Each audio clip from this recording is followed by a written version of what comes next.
Okay, in this video, I'm going to show you the 3-2-1 athletic method. It's what I call the 3-2-1 athletic method, and it is just simply 3 gym sessions, 2 running sessions, and 1 recovery day to help you get in the best shape possible, as efficiently as possible, using high performance training principles, but for people who have like a real life schedule. So if you're new here, my name is Josh Grouden. I have a master's in high performance sport. I went through the AFL system, getting drafted to the GWS Giants. I then played American football for LSU and played alongside some of the countries or the NFL's top talented top players. So I know what I'm talking about, and I'm going to do this all in one take to demonstrate exactly how you can use my knowledge and everything, all the struggles that I've been through to improve your performance so you can have a better career than what I did, essentially. So this is great if you are a bloke who has done some gym stuff, goes for runs, but just isn't really quite sure of what to do, and you just want to maximize the training that you do so you're not wasting time and you can actually see it translate into onto the field. Okay, now it's also, as a bonus, you get to train in a fun way, lose weight, gain muscle, feel better about yourself, and it's exactly the same principles that I use for men in my coaching program who are getting insane results, because when you do an efficient high performance program, you just get those results. It's it's crazy. So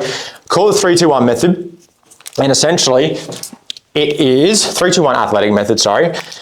We'll go blue for the gym. So we're going to do gym, ideally Monday, Wednesday, Friday, okay? Optional on Saturday. And then we're going to do our running or conditioning on Tuesday and Thursday, ideally, with optional to do it on Saturday as well. And then the 1 is our recovery day, because you don't adapt to what you don't recover from. And this is a mistake that I made back in my playing days. It's probably why I broke down with I had to have 2 hip surgeries. But I would think more volume. What can I do more of, okay? And that's just not how you want to think about it. You want to you want to be able to train efficiently and then recover and let your body adapt, okay? So that's how you improve. When you go to the gym, you break down your muscles, and then recovery is what builds them and builds them back stronger. It's called super compensation, which is a video for another day. All right, so let's go. We'll put Saturday, we'll put Sunday in red because that's our recovery day. And Saturday really is like, we'll put it in black, okay, because it's an optional day there. All right, so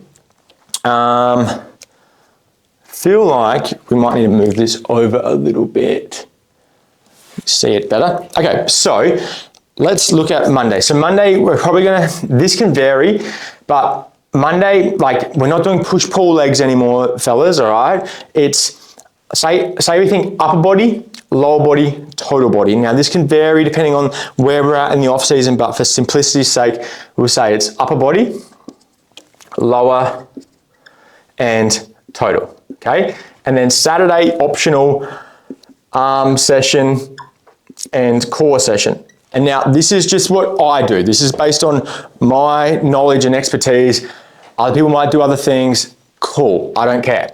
This is how we do it. So, and this is why we get great results. All right, so upper body. Okay, we'll go to the gym. Let's do an overview of the week. Then we do our running and cardio, okay? Running and cardio. All right, I think we understand that. We can do optional run or cardio here. If you kind of missed anything throughout the week, busy with the kids, work, things pop up, we can have that opportunity to come back to it over the weekend, all right? And then ideally Sundays up recovery, reflection, setting yourself up for the next week.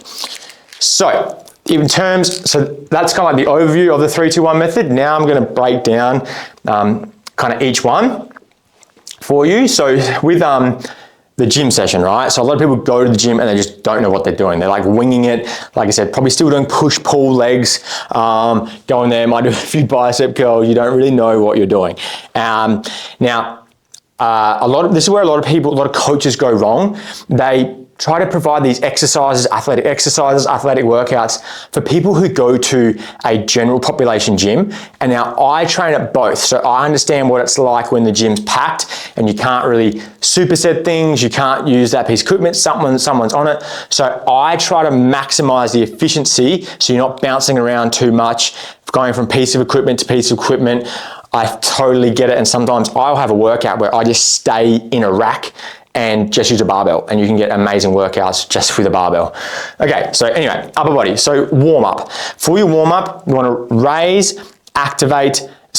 mobilize, activate. So raise your heart rate on a cardio machine, running, skipping, whatnot. Mobilize a couple of mobility exercises and then activate. So thinking about like, banded glute work, some band pull aparts, things just kind of get your muscles firing, all right? The nervous system firing. Okay, upper body warm up is important, okay? And then we come into our power or plyometrics.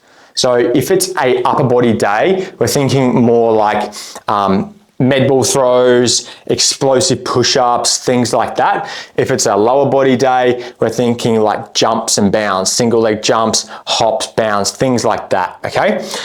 Then we come into our strength block. And now this will vary, like what we do in here will vary depending on where we're at in the off season. Early days, you want to be thinking more time under tension, more ranges of motion. As we get further on in the off season, we're thinking shorter ranges of motion, more explosive, less time under tension, okay? So if we're thinking just for generally strength, we want to do things like bench press, rows, your main like meat and potato exercises. For lower body, you're thinking like your front squats, back squats, trap bar deadlifts, reverse lunges, things like that. So there is a bit of structure to it. We usually use like trisets or supersets to be really efficient. So say if we're doing bench, we might pair this with then like a back, like a cable face pull. Okay, to be really efficient in our rest period. Like we don't have to just sit around and do nothing. I go to the gym and I'll see blokes just scrolling on their phone. It's doing like, I'm just like, mate, you could be maximizing your time so you can get out and just go and enjoy life. I mean, I love the gym, but there's other things I like to do as well. So I'll smash out, get just as much work in, more work in a shorter period of time, or the same amount of time. You can also do things like say for the next one's like a barbell row. That exercise could be like a shoulder rehab exercise, or if you're coming off it, like if you've had injuries in the past, something to do some prehab exercises for that, or like just an accessory exercise or mobility exercise that's going to like align with the movement. So it's a really efficient way to maximize your rest period. We can do a C block as well, and then we come down into our core or injury prevention. And like I said, you can sprinkle this in throughout, but here we're making sure that we're hitting, the key things. So shoulder stuff, your core work, planks, pull-off presses, things like that.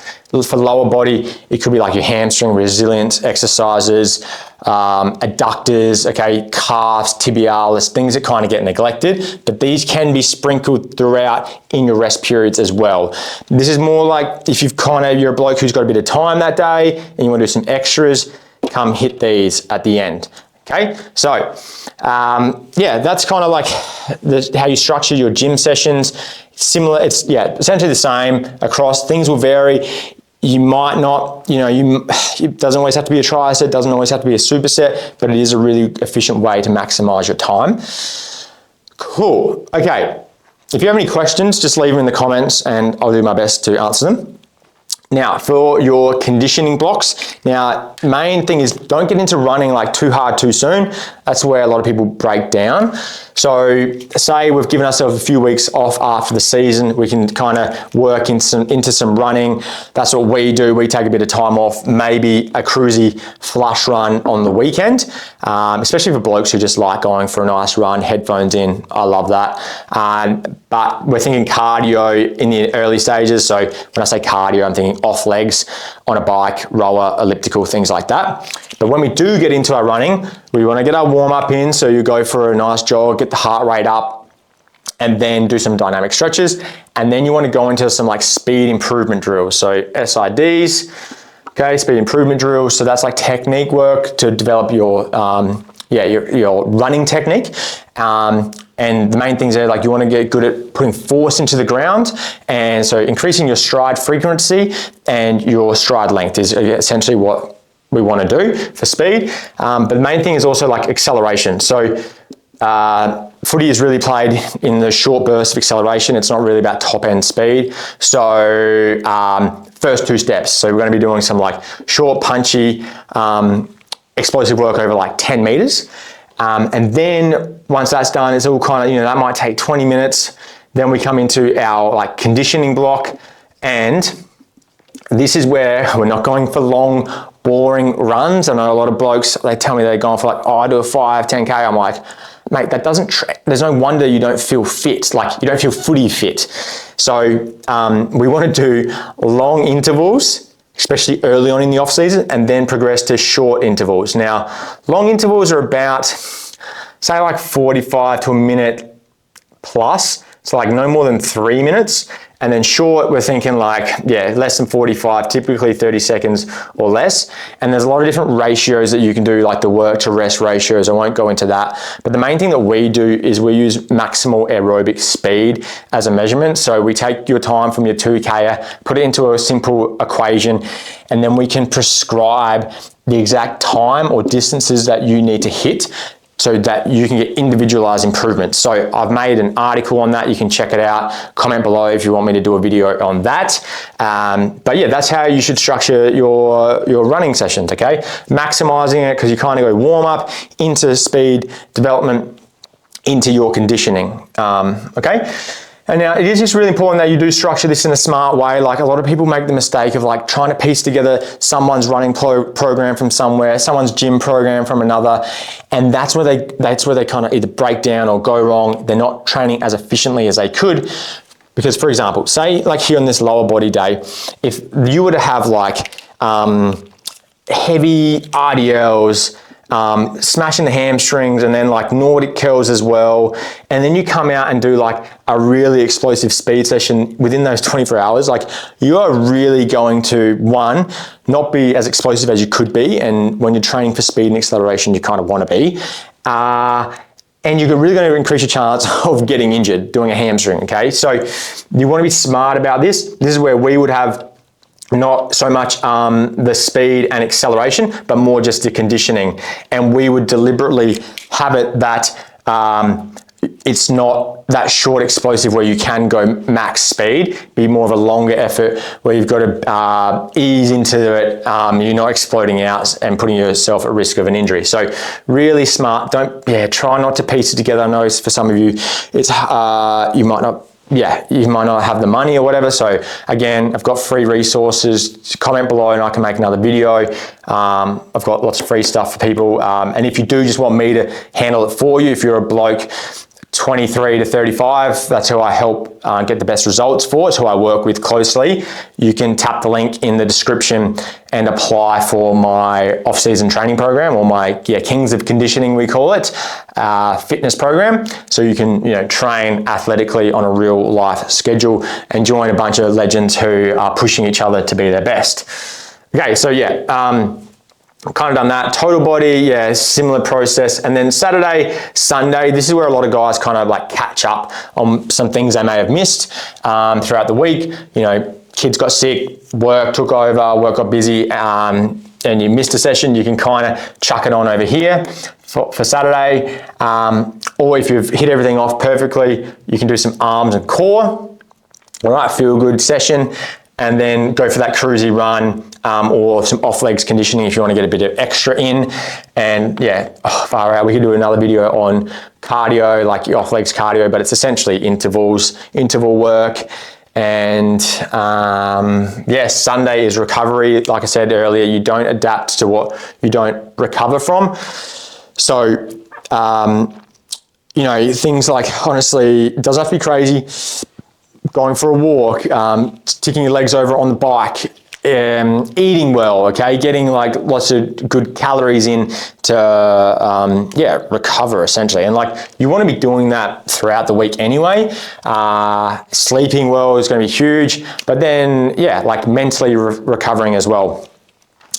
Switching off, hang out with friends, hang out with your partner, walking the dog, things like that, okay. And I've got a graph essentially from most effective to least effective to more affordable to more expensive options, and it will show you exactly what to choose from. So that'll be somewhere available for you for free, and I reckon that's it. So again, 3-2-1 method, 3 gym sessions, 2 running sessions or cardio sessions, and then 1 recovery day. Trying to go Monday, Wednesday, Friday. We can mix these up how we do it. Could be total body at the start. That's what we used to do in America. We wanted to be that real explosive at the start of the week and then taper off.